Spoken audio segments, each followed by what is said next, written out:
Hello, I'm Chris, and this is my mixing your fuel for your ABN sleeves. So I've been into Nitro RC for almost 2 years, and it was over a year and a half into it that I got my first ABN sleeve. At the time, I thought it was a cast iron sleeve, and all of them are always cooked. The liners are wore. So the ABC construction, in case you don't know, it's aluminum piston. They all have aluminum pistons in them. Brass sleeve. Now, they're both brass sleeves, but then this one is nickel plated. The whole thing is just nickel plated. Chrome plated liner on there. So chrome is a very hard metal, and this is what you want right here all day and all night. This is Since they're out there, we have to address the situation. No nitro gets left behind on this channel, so we need to figure out how to preserve these, because you absolutely cannot buy pistons and sleeves for these. They're all sold out everywhere. So I bought two HPI. These are RS43s. They both have ABN sleeves. We were able to make one engine, so we have to figure out how to preserve these engines. And I'm finding out now that some people will pinch these, so this is a perfect candidate for a pinch. So the Bug 404 has a video on this. I'd go watch it 2 times, not back to back, 2 different times. His video is going to give you enough information to where you can go research on your own and figure out what you want to do. So I kept hearing people say clots and clots, and I was like, what the frick do they keep saying that stupid word for? So I don't know if this is organic. If you look at castor oil, you'll see a lot of like natural essence oils or whatever, stuff like that. And this is a fuel additive. There's a few of these brands. This is the closest one to me here in Houston, Texas. It was $20.53 on eBay. It's shipped here in FedEx for 3 days. So shop around, but that's the one I got. It's 20% Traxxas. This is what I've been starting them all up. So you got to know the oil content. You have to go on the internet to find Traxxas's oil content. But we clearly see 12% per gallon oil. So the problem is they use synthetic oils on these newer stuff, and supposedly it doesn't have enough film layer or something. It's like the film strength or something like that isn't enough with synthetic oil. And any of y'all that mess with real cars, this is kind of what they did with the flat tappet cam, is they just kind of changed the industry standard and didn't tell anybody, and then they went ahead and changed the oil without telling anybody. And that's why reading magazines is critical, because I'm sure a lot of people that read nitro magazines at the time knew what they were doing, but people like me, we're borderline dumbasses, would not know and just run our 25% or 30% in there and burn all our freaking ABN sleeves up. Remember, you can go on Google, you can type in how many milliliters in a gallon, milliliters in a quart.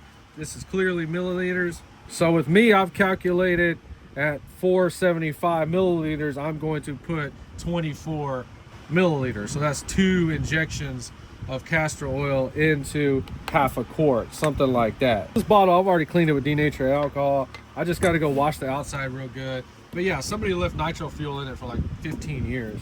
So one thing I was reading is that castor oil may not blend with the synthetic oil. So we need to do a little test. All right, so we're just going to put it in here. And we're just going to put some nitro fuel in there and just make sure it doesn't have some kind of weird ass reaction or something. I don't know. I've never done this before. Is it mixing together? Okay, it mixes together just fine. So see how we're adding oil in there to get that percentage up, and we're only going to fill it up to about 475.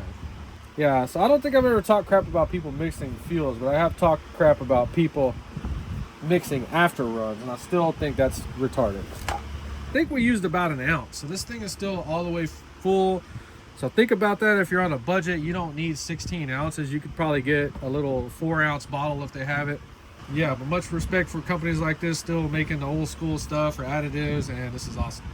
So now I have my ABN fuel. We're just gonna have to shake this up every time we use it. I don't know if it'll settle out, but nice. So I'm finally getting into the RS4s. These are 2 identical RS4 3s. So we just want to get this thing started up right here on the table, and let's see if we can do it with the new fuel.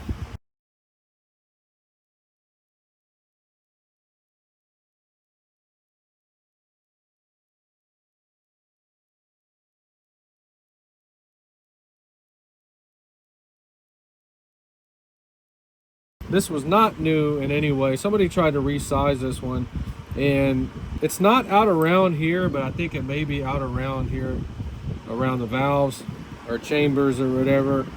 This one will not run at all. Zero, nothing. It wouldn't even bump one time. This is why I was actually mad in Nitro earlier, because of this kind of crap right here. So we're gonna go ahead and try to send that one off. This one right here was the worn out one that went past the top of the sleeve.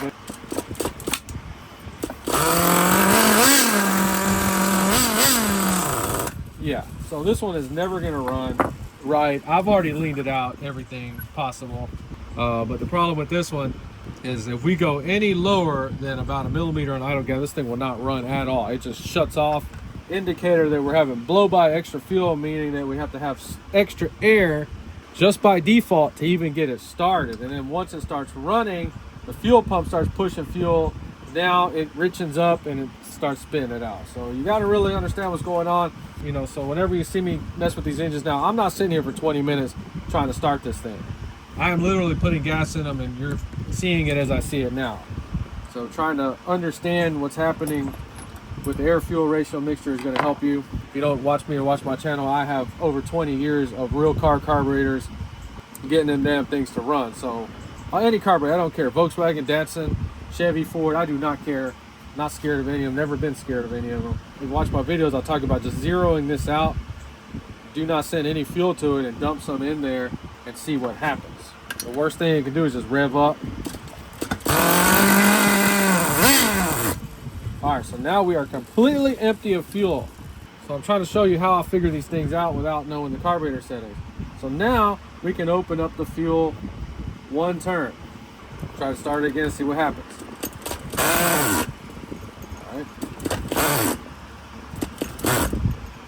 All right, so one turn ain't doing it. 1.5 turns. 2 turns. Oh, okay, so we need to give it some more air because there we go.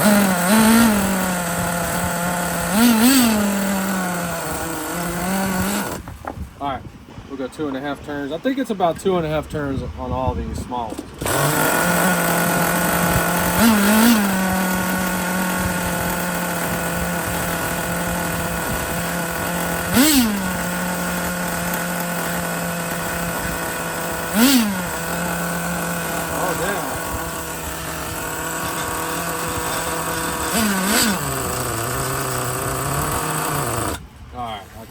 This is the tuning that you will never get right. All right, at this point, so I just leaving that in the video to show you if that kind of stuff is happening to you, you're never going to get this thing running. It's never going to run. You're going to be doing that for the next 20 years. Every time you take it off the shelf, try to start it, it's always going to do that. So we got to take the piston and sleeve off to get it resized. In case I didn't say before, I have 2 engines. This was the worst engine, piston and sleeve, and it actually runs. It's got all Phillips screws on there, which sucks because it's the crappy Phillips screws. So that's why I was so mad at Nitro RC in the beginning, because I realized that every single one of these that was sold to me was a worn out piece of junk, but they were trying to get like running or needed a tune prices for it. So that's why I started setting my limit at $150, no more. So I did pay about $140 total for this one over here, and that one's totally worth it. This one I paid like $102 or something for it. It was super dirty, but I mean, we still have a whole car here. So yeah, that's the one just now. It's kind of crazy that that was even running. This is the most pushed through one I've seen so far. So these are both HPI 0.15 FE engines with ABN sleeve. Okay, so as far as ABN sleeves getting resized, they can't have any deep scratches on the piston or on the liner. This is nickel plated liner, so if you have any brass showing through, they most likely will not resize it for you. Both of these actually look good. I don't see why they couldn't resize either one of these. This one seems like somebody tried to repinch it. Like I said, it just abruptly stops. So on this channel, I buy used ones.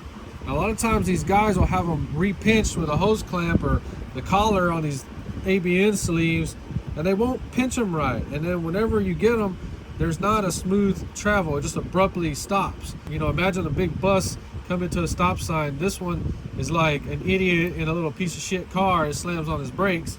And when they're properly worn out, it's like that big bus coming to the stop sign. It gradually slows down. So that's a naturally worn one. So that's why I was trying to tell you that when they have really good pinch at the top, it doesn't mean anything on a used engine.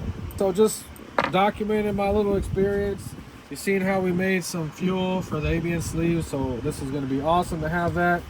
And maybe one of these days we'll get an ABN sleeve engine to actually go out there and test and run. Yeah, this is really a huge disappointment because I wanted to put this one together. You know what? This is a sign for me to go work on my house and quit messing with these damn RC cars. So you'll see this in the future. If you enjoyed this video, please like, subscribe, and thanks for watching.